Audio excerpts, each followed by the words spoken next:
Combien d'enfants maltraités sont placés dans des familles d'accueil chaque année? Combien de mesures de protection judiciaire dénombre-t-on tous les ans pour ces enfants? Je vais tout de suite poser la question à la directrice adjointe des solidarités de la famille et de l'égalité, Véronique Mercadal. Bonsoir, merci beaucoup d'être sur ce plateau ce soir. On ne va pas parler des enfants qui vivent dans une famille aimante, qui sont entourés, qui vont bien, mais quand même, un mot sur ces enfants qui sont élevés dans l'amour et le respect. Cela devrait être la norme. Et pourtant, vous êtes témoin, vous, au quotidien, que ce n'est pas le cas, y compris en Polynésie, où en est le mythe de l'enfant roi. Malheureusement, la Polynésie n'est pas exempte de ce mal-être chez certains enfants. Nous décomptons à peu près 2000 enfants qui sont sous assistance éducative, qui sont donc accompagnés par la direction des solidarités de la famille et de l'égalité, soit que ces enfants restent donc dans leur famille parce qu'ils ne sont pas en danger réel, soit parce qu'ils sont en danger. À ce moment-là, ils sont malheureusement placés. Nous avons à peu près 800 enfants placés en foyer, en famille élargie. Concrètement, ce sont des enfants qui ne vont pas bien. Parmi les 54 articles de la Convention des droits de l'enfant de 1989, 4 principes fondamentaux dont, vous le savez, l'intérêt supérieur de l'enfant et son droit de vivre et de se développer. En Polynésie, on traite en moyenne 2000 dossiers par an. L'année dernière, c'était 2031, qui est des enfants qui sont placés ou adoptés, vous le disiez. Est-ce que ce chiffre est constant? Malheureusement, ce chiffre est constant. On souhaiterait qu'il baisse, mais il est constant. Alors, ce sont surtout les adolescents qui sont concernés par ces mesures de protection. Dans 65% des cas, ce sont des enfants de 12 à 17 ans qui sont placés ou adoptés.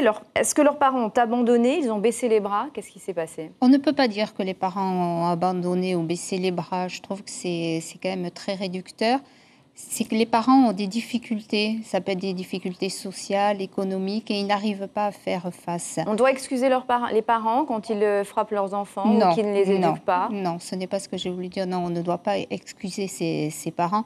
Les parents doivent aussi prendre conscience du mal. Et à ce sujet, j'aimerais parler aussi des violences conjugales, parce que l'enfant est victime indirectement des violences conjugales. Le retentissement sur le développement psycho-affectif de l'enfant est tout aussi grave que des sévices corporels chez l'enfant.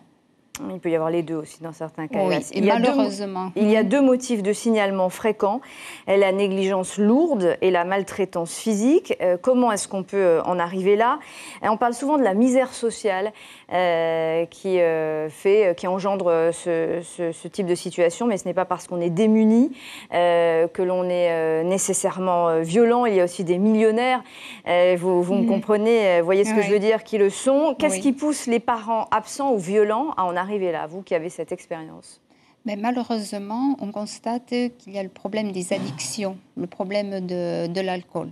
C'est quelque chose de récurrent dans notre société comme dans la plupart des sociétés.